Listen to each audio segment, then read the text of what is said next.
Mga kababayan, sa araw na ito, bigla po kaming napabalik dito kila tatay. Dahil nag-message po kagabi si Ate Linlin na problema sila sa kanilang tatay dahil daw po wala talagang gana siyang kumain. Hindi siya nakakain at lugaw daw po ang kanyang kinakain. At the same time po, nangangati siya. Nangangati si tatay, nagpapantal-pantal. So agad-agad naming itinawag kay Doc Lagman yung sitwasyon, nararamdaman at kalagayan ni tatay. So ang sabi ni tatay ni Doc Lagman, agad-agad dalhin si tatay dun sa kanya para ma-check, baka daw po mataas ang kanyang blood sugar. Tay, magandang hapon sa iyo, tay. Magandang hapon naman po. Kumusta ang nararamdaman po ba ni tatay? Ngayon po, nangangati ako. Hindi nakakapanglasa sa pagkain. Kahit anong kainin ko, parang walang lasa po eh. Pati tubig, wala na. Walang lasa rin ng tubig. Wala na po. Yung tulog mo, tay, kumusta naman po? Kaputol-putol din. Pero okay lang naman po yung tulog ko. Walang problema. Kasi kahit sa tanghali, nakakatulog din ako. Nakakatulog ka naman. Kaso nga lang, pagka yung mainit, pag pinawisan ako yun, nangangati talaga. Lalo pa sa mga iniinom mo, no? Opo. Nag-alala si Aling Rochelle. Kaya nung nag-text yung anak nyo na si Ate Linlin, kinulit ako ng kinulit ni Mami Rochelle. Sabi niya, puntahan mo si tatay doon. Baka kung anong sitwasyon kalagayan niya, tignan mo. Kaya sabi ko, i-confirm mo kay Doc Lagman. Yun nga, nag-usap si Linlin at si Mami Rochelle. Sinabi yung nararamdaman mo. Kailan nagsimula yung kati mo, tay? Hindi, isang linggo na yata. Nangangati talaga. Wala ka ba ibang kinain? Wala naman po. Mag-iisang linggo pa lang, pero yung gamot natin, nakaraan linggo pa. Opo. Bakit ngayon lang Kaya nga po eh, baka yung mga bagong... yung binili nyo? Aha. Yung bagong... Pero same brand po ba doon sa binili nyo? Hindi ko alam kay Linlen po eh. Andyan sa bag. Okay, so ganitong gawin natin, tay. Lahat ng iniinom ninyong gamot, dadalhin natin. Ano po? Opo. Sasama ka ngayon sa amin. Opo. Mga kababayan, mga kabarangay, hindi po pwedeng ipagsawalang bahala itong nararamdaman ni tatay. Dahil ayon sa kanya, mula nung itinurn over namin siya dito, may dala kaming gamot, is hindi naman siya nangangati. Pero nung nagkaroon ng difference kasi, sabi ni tatay, nung bumili sila ng ibang gamot, parang nagsimula yung allergy niya. No? Baka kaya nga pinakamaganda dyan tayo, dalhin mo lahat yung mga ininom nyo, kahit yung mga pinaglagyan, para ipa-examine natin kay Doc. Pero wag ka pong mag-alala tay, ha? Allergy lang yan. Hindi ka pong mamamatay sa sakit na yan. Kasi sabi ni Ate Linlin, parang namumroblema ka lagi. No? Wag ka pong mamroblema. Gaya ng aking sinabi tay, hindi ka po pababayaan ng Panginoon. Pangalawa, hindi po kami aalis dito hanggat hindi naging maayos ang lahat. Sa abot ng mga kaya ng Team Daddy Frankie tay, hindi kami bibitaw hanggat tayo'y nabubuhay. Ano po? Kumain na po ba kayo tay? Nag-lunch na po ba kayo? Kumain sila, hindi ako nakakain. Hindi ka talaga nakakain. Hindi nangihina yung katawan mo tay. Medyo lang naman. Tapos yung mata mo tay, parang ano sa tingin mo, hindi ba nagbago? Parang blue eyes ka ngayon. Ewan ko. Parang yung mata mo, alam mo yung pusa, mata ng pusa parang ganun, hindi ba? Tingnan nyo guys, hindi ba nag-iba yung mata ni tatay? Parang ano, Hindi naman. wala naman po. Wala naman. Sige tay, huwag kang kabahan tay ha. Tay, yung sakit mo po, nagagamot yan. Lahat ng mga tuberculosis, nagagamot po. Basta ingatan lang natin sarili natin. At higit sa lahat, magpipray lang tayo lagi, ano? Tsaka huwag kang mag-alala. Gaya na sinabi ko, ibibiyahe ka namin ngayon, mga kababayan, pabiyahe kami ngayon. Kasi ayaw ko rin na nag-iisip si tatay or nag-aalala yung mga anak nila. No? Kaya ibabiyahe namin ngayon bagamat nagkasabay-sabay mga kababayan, yung mga schedule namin, is gagawan pa rin natin ng paraan. Magiging 3 sasakyan tayo ngayon. Magtataka kayo mga kababayan kung bakit 3 sasakyan. Dahil may 2 tayong beneficiary na dadalhin sa Manila ngayon. Sabay-sabay po yan. Pero saka ko na lang i-disclose sa ngayon, pag-usapan lang muna natin si Tatay Rodolph. No? Para hindi maging magulo. Malalaman nyo rin sa next videos namin kung bakit nagkasabay-sabay. Pero okay lang yan dahil marami naman tayong driver.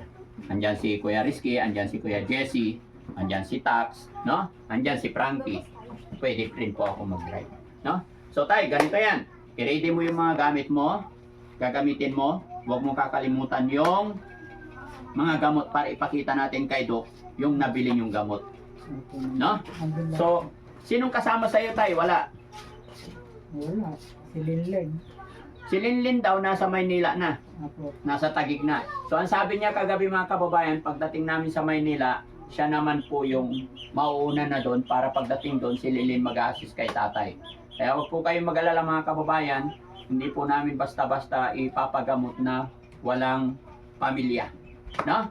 Kaya maraming salamat mga kababayan. Sana hindi kayo magsawa na sumuporta. Pero bago tayo aalis mga kababayan, dahil alam ko po, malapit na po ang pasukan. Almost 7 days na lang, mag-i-enroll na ang mga bata. No? Kaya ito, may mga kababayan tayo na nag-abot ng tulong pinansyal para kay tatay at saka para kay Ate Dangdang. Pasensya na po, hindi ko nadala yung libro ko na iwan sa kabilang sasakyan, kaya ang ginawa ko, pinapicturan ko na lang and then dito ko na lang babasahin, no? Tay, babasahin ko po yung mga taong nagpadala tulong pinansyal para sa inyo, para sa iyo at saka para kay Ate Dangdang, no? Galing po kay Marites Kumpal, para po kay Ate Dangdang. Ayan. Nagpadala po siya ng 6,000.029. No? Para po kay Ate Dangdang, 6,000. Galing naman kay Ma'am Perla Lagak Bermiodes, nagpadala po siya ng 5,000. Para naman po kay Tatay Rodolph. Kay Punoka Alberta, Canada, nagpadala po siya ng 10,000 para sa mga anak ni Ate Dangdang, pandagdag, pang-aral, pagbalik sa school. Okay? From Belgium, nagpadala po siya ng 5,000. Pakiabot na lang po kay Tatay Rudolph. God bless. Ayan. Ito naman si Ma'am Ossie of Australia, para sa mga anak ni Dangdang. Para kay Tatay Rudolph, ibili niya kung anong mga kailangan niya. Nagpadala po ng 2,000. Sabi po niya, pa-shout out po from Aussie of Australia. At sa nagpadala po sa inyo, si Ma'am Aussie Lorna Alayay. Ayan, maraming salamat po. At galing kay Sweet 52 of Texas, USA, nagpadala siya ng 5,000 para po kay Ate Dangdang. Ang daming para kay Ate Dangdang, no? Para sa school kasi tayo, no? Pero syempre, nasa pangangalaga ni tatay, si Ate Dangdang, ay kay tatay natin ibibigay. So, uulitin ko mga kababayan para maging maliwanag, maayos. From Marites Kumpal, 6,000.029 para po kay Ate Dangdang. Perla Lagak Bermiodes, 5,000 para po ito kay Tatay Rudolph. Ponoka Alberta, Canada, 10,000 para sa mga anak ni Ate Dangdang, pandagdag, pagbalik sa school. From Belgium, ayan, nagbigay po ng 5,000. Pakiabot na lang po kay Tatay Rudolph. God bless. Ayan. Aussie of Australia, nagbigay po ng 2,000 para sa mga anak ni Ate Dangdang. At syempre, shout out po kay Ma'am Lorna Alayay. Sweet 52 of Texas, USA, 5,000. So kabuuan po nito is 33,000.029.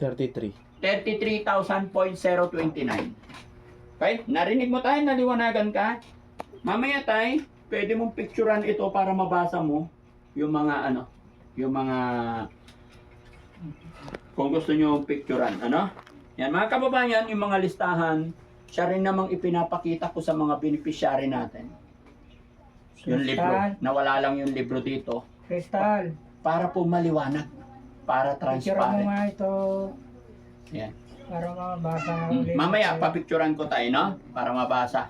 Para makita nila mga kababayan. Opo. At sa mga lahat na nagpapadala, pasensya na po kayo kung hindi ko agad-agad na ibibigay kay tatay or kay dangdang. Gawa po ng napakalayo talaga dito mga kababayan.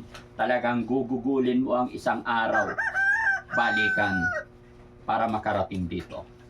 Pero wag po kayong mag-alala, lahat po ng nagpapadala ng kanilang pagmamahal, tulong pinansyal sa ating mga beneficiary, kung makikita at mapapansin mo, talagang nakalista lahat yan mga kababayan. At ang tagalista mga kababayan, ito ang aking mga kasamahan. Si Daddy Frankie, ang trabaho ko na lang pag ibibigay na.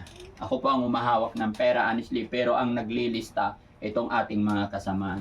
To be transparent, at para hindi ko rin malimutan. Sa dami rin po talaga, or sa mga nagpapadala, sa dami ng aking iniisip, ginagawa, kaya ipinapaubaya ko sa aking team. Sa mga editor, sa mga cameraman, lalo na sa mga email, sila po. At sasabihin lang nila, ito yung mga nagpadala, sila ang naglilista, siya rin naman babasahin ko. Kaya maraming salamat po sa lahat na nagpadala sa araw na ito. Napakalaking bagay, napakalaking halaga ng perang ito para sa pamilya ni tatay, para sa pag-aral ng mga anak ni Ate Dangdang. Nawa po hindi kayo magsawan lahat mga kababayan, no? Tay, bibilangin ko po. Kamay tay. 1, 2, 3, 4, 5, 6, 7, 8, 9, 10, 11, 12, 13, 14, 15, 16, 17, 18, 19, 20, 21, 22, 23, 24, 25, 26, 27, 28, 29, 30, 31, 32, 33,000, 0.029. 0.029. Magkano yung 0.029? 29 pesos. 29 Ah, 29 pesos yon? Hindi si tawad, 0.029 tayo. Okay lang yan tayo, walang problema. Kailangan hanggang sa kabarya-baryahan kailangan ibigay ko. Dahil yun po ay ibinigay ng ating mga sponsor, no? Yun po yung sinumpaan ng team Daddy Frankie mula't simula mga kababayan. Kaya nakakaasa po kayo at huwag po kayong mag-alala. Lahat ng aking team, lahat ng dumarating, yan ang sinusumpaan ko sa kanila at nanumpa rin sila sa akin. Kung ano ang binigay ng sponsor pa sa beneficiary, lahat ibibigay. Masaya na po ang Team Daddy Frankie na may ibinigay kayo para na idinaan sa akin at ibigay. Ang sa amin na lang ay nakapag-video kami, nakapag-upload kami, real talk po yan. Yun po yung kay Daddy Frankie. At napakalaking bagay, napakasaya ko na po. At isang malaking karangalan na po yan na ako'y pagkatiwalaan ninyo. Kaya asahan ninyo, mark my word mga kababayan, mga kabarangay, hindi po ako sisira sa mga tulong pinansyal padala ninyo. Mula noon hanggang ngayon, taas noo po ako mga kababayan. No? Pasensya na po kayo, no? Nililinaw ko lang dahil ayaw kong may nag-isip or mag-iisip. No? Dahil ang hangarin lang ng Team Daddy Frankie ay makatulong sa abot ng aking makakaya.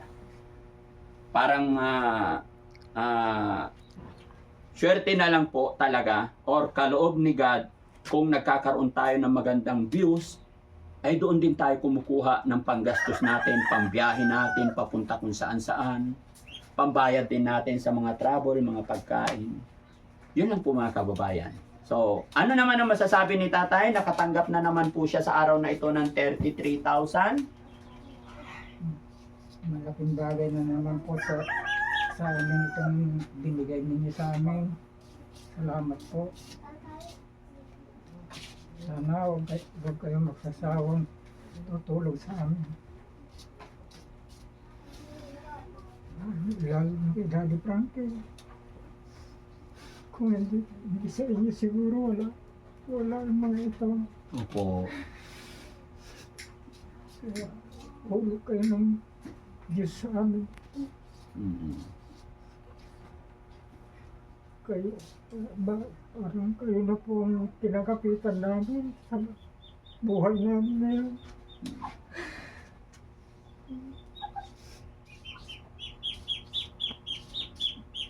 Laban lang tayo, tay. Opo. Basta, ano lang tayo, no? Pakatatag ka. Sana mabilhan ng gamit yung mga bata. Unang-una, especially sa pag-aaral ng mga anak ni Ate Dangdang. Sa'yo ko na ipinaubaya, binigayan kasi alam ko ikaw ang nag-aalaga kay Ate Dangdang. Dahil ikaw ang nag-aalaga kay Ate Dangdang, tay, kailangan mo pa magpalakas, magpakatatag. Ano po?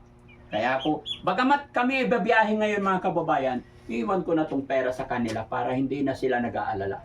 Kasi, mula nung na-discover ni tata yung kanyang sakit, hindi na siya nakapaghanap buhay. Gumagastos sila araw-araw. Kaya isa rin po yun na humihina or pinanghihinaan si tatay. Kaya salamat sa inyong lahat, sa mga nagbigay ng tulong pinansyal para sa pamilyang ito. Alam ko, lalakas na si tatay. At wag po kayong mag-alala, may mga nagsasabi, hindi raw ako nagbibigay sa ating mga beneficiary, mga kababayan, mga kabarangay.